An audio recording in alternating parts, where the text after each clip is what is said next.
তার ধর্ম গ্রহণ করে নাই, সেই মানুষগুলোই নবী করিম সাল্লাল্লাহু আলাইহি সাল্লামকে আল আমিন উপাধিতে ভূষিত করেছে। তিনি কখনো বিশ্বাস ভঙ্গ করার মানুষ না।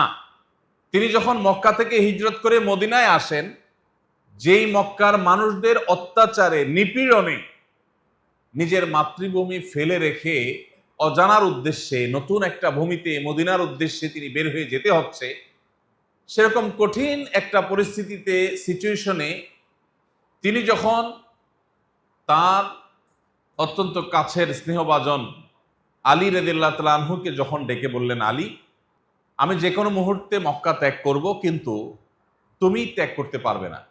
তুমি 3 দিন মক্কা অবস্থান করবে, এরপর তুমি মদিনায় ফেরত আসবে। কেন অবস্থান করবে? নবী সাল্লাল্লাহু আলাইহি সাল্লাম বললেন, তোমার 3 দিনে কিছু কাজ আছে, কাজগুলো আমি বুঝিয়ে দিচ্ছি। কাজ হলো, দীর্ঘদিন পর্যন্ত মক্কার মানুষেরা নবী সাল্লাল্লাহু আলাইহি সাল্লামকে আল আমিন এবং বিশ্বস্ত হিসাবে সার্টিফিকেট দিয়ে, উপাধি দিয়ে, টাইটেল দিয়ে তার কাছে তাদের সব মূল্যবান সম্পদগুলো জমা রাখতেন। নবী সাল্লাল্লাহু আলাইহি সাল্লাম বললেন আলী রাদিয়াল্লাহু তাআলাকে যে আমি তো চলে যাচ্ছি, কাউকে বলে যেতে পারছি না, সঙ্গোপনে রাতের অন্ধকারে আমাকে মক্কা ছাড়তে হচ্ছে।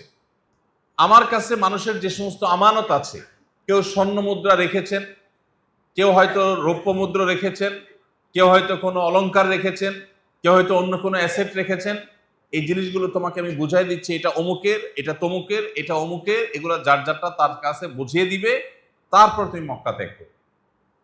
আপনি চিন্তা করুন, যে মানুষগুলোর অত্যাচারে তাকে তার মাতৃভূমি ছেড়ে চলে যেতে হচ্ছে, কবে ফিরবেন, আদৌ ফিরতে পারবেন কিনা জানেন না, যে মানুষগুলোর নিপীড়নে তিনি তার এলাকা ছাড়তে হচ্ছে, সেই মানুষগুলোর অধিকারটা ওই সময়টাতেও সংরক্ষণ করার পরে সতর্ক ছিলেন। এবং কোরআনে আল্লাহ তাআলা পরিষ্কারভাবে তার প্রতি আয়াত নাযিল করেছেন, ওয়ালা ইয়াজরিমান্নাকুম শানআনু কওমিন আলা আল্লা তা'দিলু ই'দিলু হুয়া আকরাবু লিত-তাকওয়া।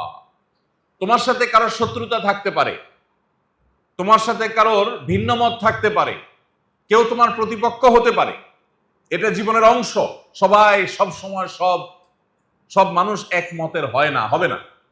তো তোমার ভিন্ন মতের, তোমার ধর্ম বিশ্বাসের বাইরে, তোমার দলের বাইরে, তোমার আদর্শের বাইরে যে মানুষগুলো আছে, এই মানুষগুলো তোমার দলের না, তোমার মতের না, তোমার ধর্মের না। এই কারণে তাদের প্রতি তুমি বেইনসাফি করবে, এই অধিকার তোমাকে দেওয়া হয় নাই। হতে পারে তোমার শত্রু, হতে পারে তোমার প্রতিপক্ষ, হতে পারে তোমার বিরুদ্ধে, কিন্তু তার প্রতিও তোমাকে ইনসাফ করতে হবে। এই নির্দেশ কার? আল্লাহ। স্বয়ং কোরআনে আল্লাহ তাআলা বলেছেন, ওয়ালা ইয়াজরিমান্নাকুম শানআনু কওমিন আলা আল্লা তা'দিলু। কারোর প্রতি শত্রুতা আছে, সেজন্য তুমি তার প্রতি বেইনসাফ করতে পারবে না, এই সুযোগ নাই।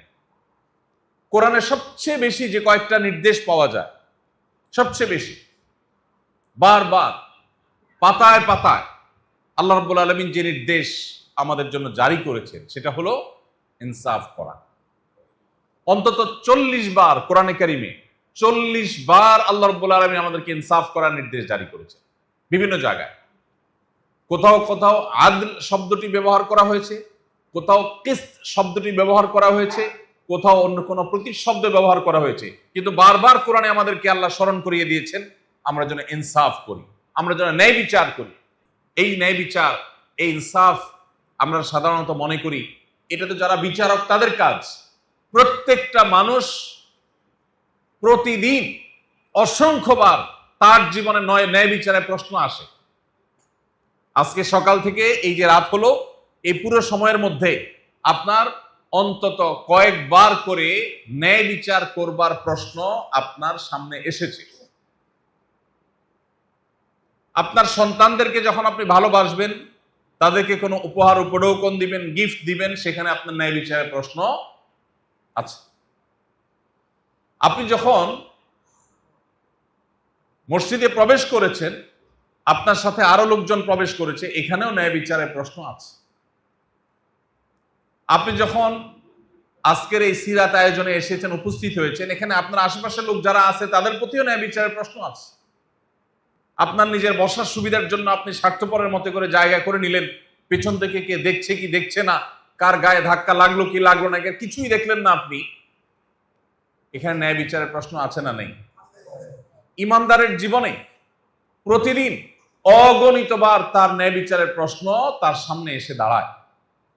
আপনি একটা রিক্সা উঠলেন, সেই রিক্সা চালকের প্রাপ্য অধিকার দেওয়ার ক্ষেত্রে ন্যায় বিচারের প্রশ্ন আছে না নাই?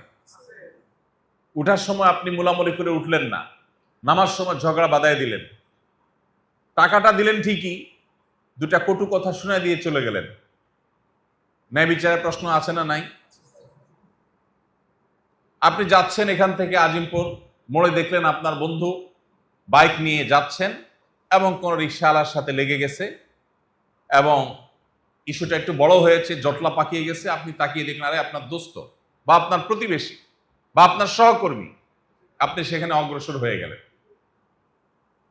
আপনি আগে থেকে আপনার বন্ধু যেহেতু, আপনার পরিচিত লোক যেহেতু, আগে থেকে আপনি বায়াসড, এখন চোখ বন্ধ করে আপনি তার পক্ষ হয়ে রিক্সাওয়ালার সাথে তর্ক জড়িয়ে দিলেন। ন্যায় বিচারের প্রশ্ন আছে না নাই? আপনার বন্ধু অন্যায় করার পর যদি আপনি সেখানে গিয়ে বলতে পারেন দোস্ত ভুলটা তোমার হয়েছে, চলো এটাকে স্বীকার করে মিটমাটের ব্যবস্থা নেই, এটা করার মতো মেরুদণ্ড কয়জনের আছে? খুব কম। প্রিয় ভাইরা আমার, আজ ন্যায় বিচারের যে সংকট আমাদের ঘরের অভ্যন্তর থেকে নিয়ে, রাস্তাঘাট থেকে নিয়ে, অফিস আদালত থেকে নিয়ে রাষ্ট্রের সর্বোচ্চ পর্যায় পর্যন্ত প্রত্যেকটা সেক্টরে, প্রত্যেকটা জায়গায় যে পরিমাণ ন্যায় বিচারের সংকট আছে, এই ন্যায় বিচারের সংকট মোকাবেলা করার সবচেয়ে সহজ পথ হলো মুহাম্মদ সাল্লাল্লাহু আলাইহি সাল্লামকে চর্চা করা, তার সিরাত অধ্যয়ন করা, তার অনুকরণ অনুসরণ করা এবং তাকে আমাদের জীবনে প্রাসঙ্গিক করে তোলা।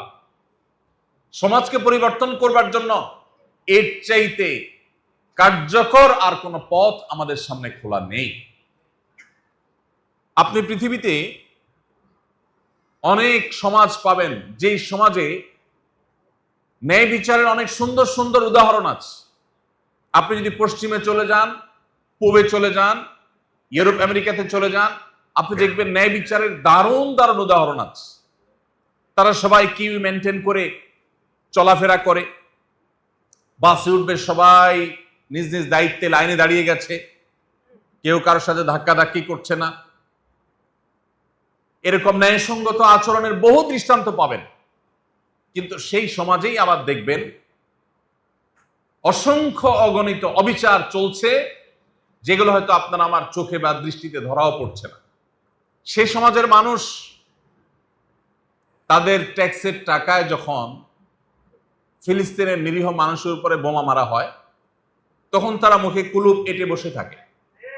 ন্যায় বিচার না অবিচার? অবিচার। মুহাম্মদ সাল্লাল্লাহু আলাইহি সাল্লামের আদর্শের বাইরে পৃথিবীতে যত চকচকে তকতকে, যত আদর্শ, যত সৌন্দর্য আপনি দেখবেন, সেটার একটা লেয়ার অনেক সুন্দর দেখা গেলেও তার পেছনের লেয়ার অনেক কালো, নিকষ কালো, অন্ধকার। আপনি যদি সকল লেয়ারে উজ্জ্বলতা আশা করেন, সকল লেয়ারে সৌন্দর্য আশা করেন, তাহলে মুহাম্মদ সাল্লাল্লাহু আলাইহি সাল্লামকে চর্চার কোনো বিকল্প পথ আপনার সামনে খোলে না।